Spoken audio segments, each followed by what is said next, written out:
Hello everybody, I hope my video finds you well inshallah. Welcome to another lecture in British literature. This time we are dealing with the epic poem Beowulf, the most famous poem in Old English and the first complete poem from the era.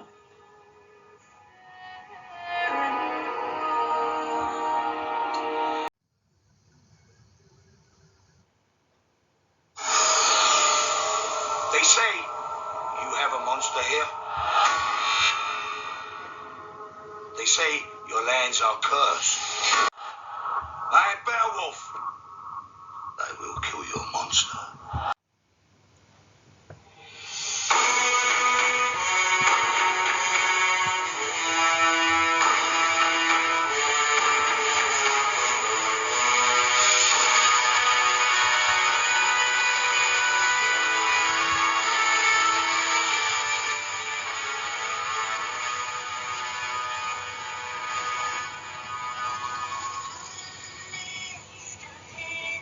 In this first part of the video, we will explain and summarize the plot, discuss what is this story about, know the most important events and characters.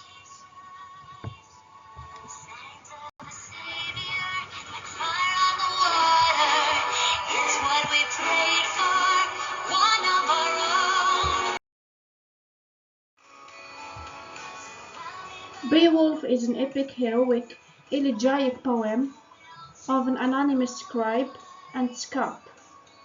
It consists of 3,000 lines and was first discovered in 1731, translated into modern English and printed in 1815.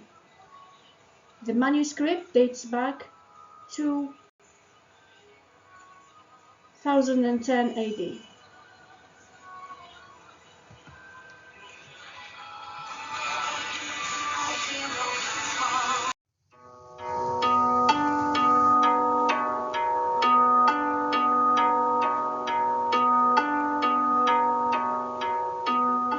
In the distant land of the Danes, modern-day Denmark, a city both developed and prosperous, lived a righteous, just, beloved king with his people and tribe. People were happy and in peace. They met every night in a mead-hall with Hrothgar the king to celebrate. A mead-hall was a feasting hall, a large building where people gathered. These buildings were mostly originated from the 5th century Germanic tradition.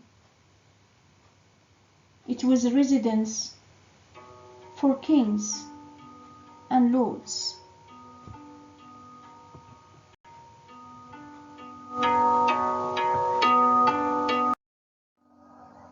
Every night, kings, advisors, soldiers, warriors, scops, as well as the common people, met there to drink, celebrate, dine, and sing, chanting songs about heroes and good kings. When Christianity was introduced, chants were about God and His glories, as well as the miracles of creation.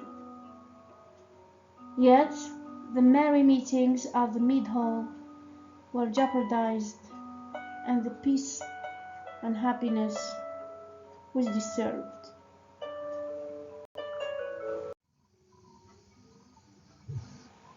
The land of Denmark was disturbed because there was a beast known as Grendel. This Grendel hated the music, so every night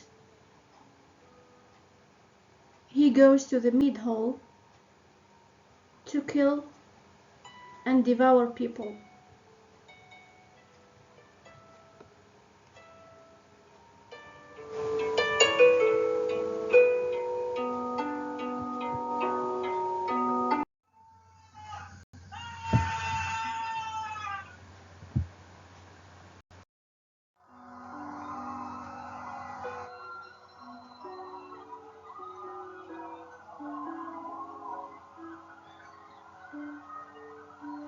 This situation lasted for 12 years.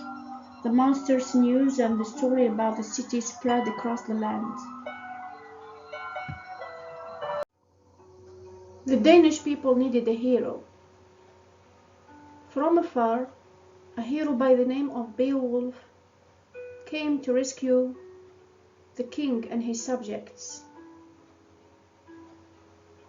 Beowulf came from the land of the Swedes. He was Swedish. He came to render the deed to King Hrothgar, who helped his father once they were friends in the past. So Beowulf thought that it was his obligation and code of honor to come and offer his help and his services to the Danish people.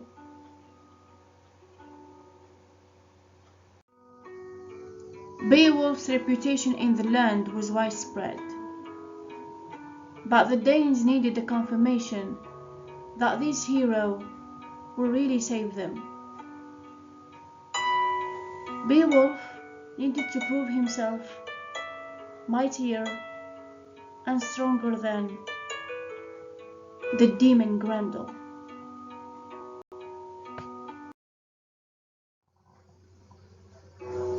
At the night of his arrival, Beowulf convinces the musicians, the Scots, the players to keep playing the music and keep singing in order to be able to lure and tempt Grendel to come again to court and challenge him.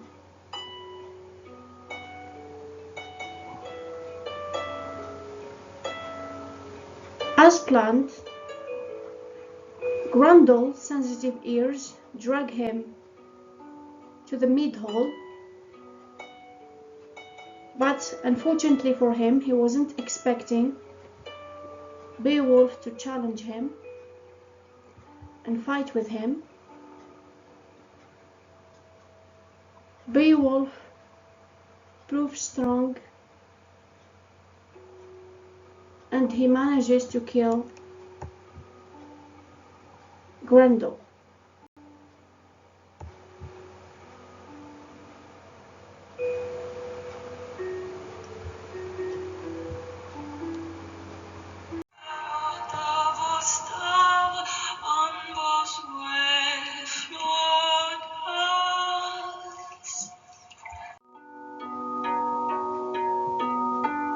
Grendel's mother grieves her son deeply.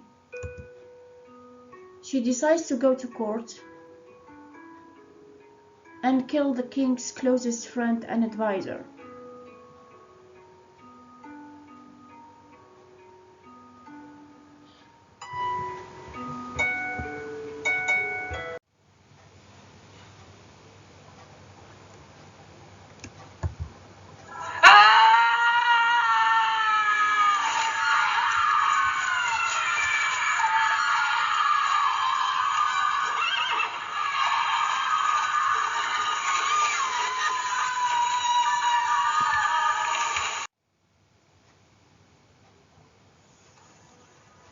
Beowulf decides to challenge her. Fortunately for the Danes, he succeeds to kill her.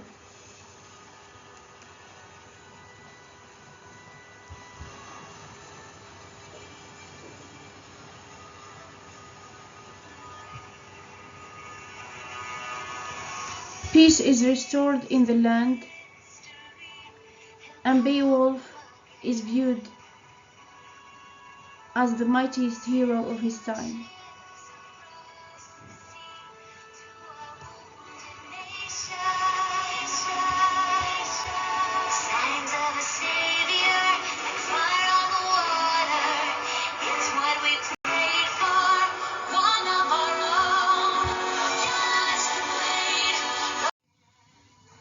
As a way to express his gratitude, King Hrothgar showers Beowulf in gifts and gold. King Hrothgar, similar to any Anglo-Saxon king from the time, needed to be a gold giver in order to maintain the pledge connection between the giver and the receiver.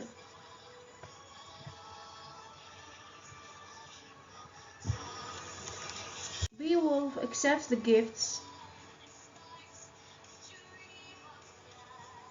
and takes anything that his ships and the remaining soldiers can carry: horses, gifts, jewelry, and gold.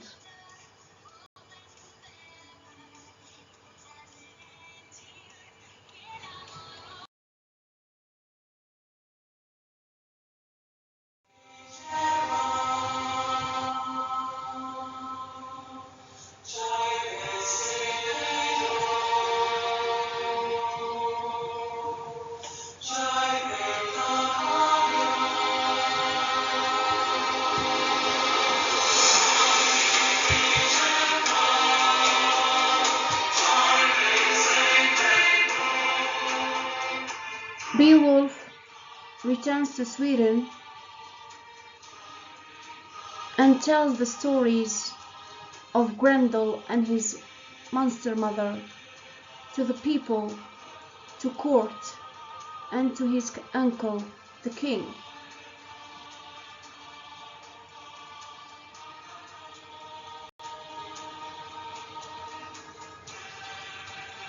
The king dies, and Beowulf becomes king of the Swedish. He rules the land of the Swedes for 50 winters. We don't know what happens, that the land was secure, prosperous, and Beowulf was a wise king.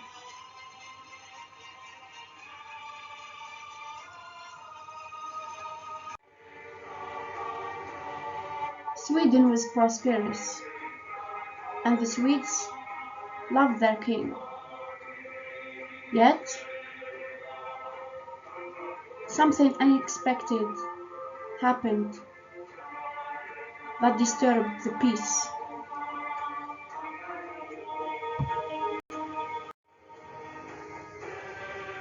A slave dared to enter the dragon lair and steal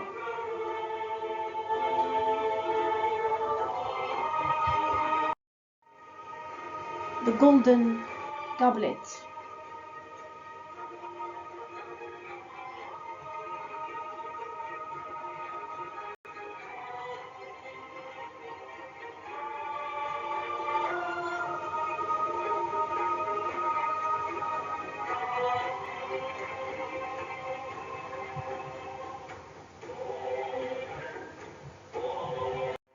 As the dragon returns, it doesn't find the goblet.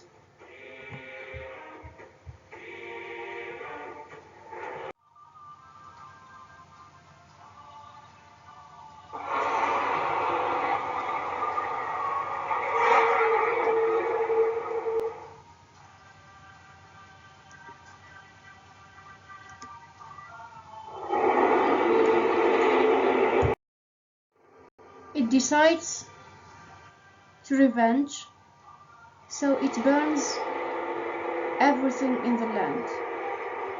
Everything prosperous is turned into ashes.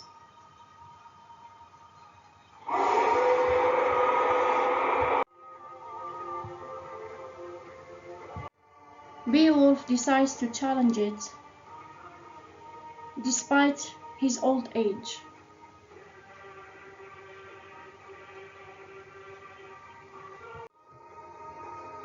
With the help of his friend Wiglaf, Beowulf succeeds to kill the dragon. The dragon dies, the land of the Swedes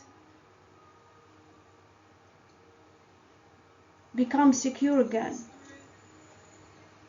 Unfortunately, Beowulf is slain. He dies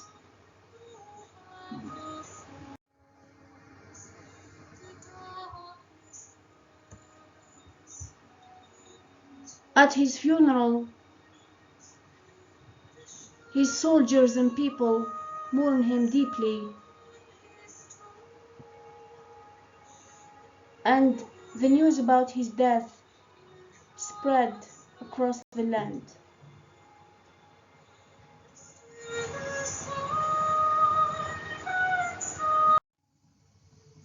Similar to any Anglo-Saxon king, warrior or noble, a hero needed to be ship-buried, then burnt with all the gold and bounties and treasures he earned in battles.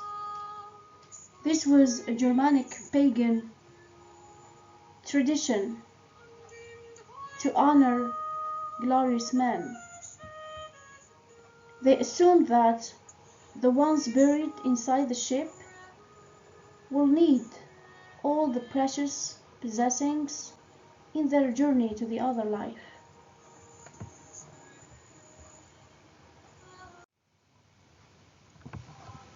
But Beowulf was different.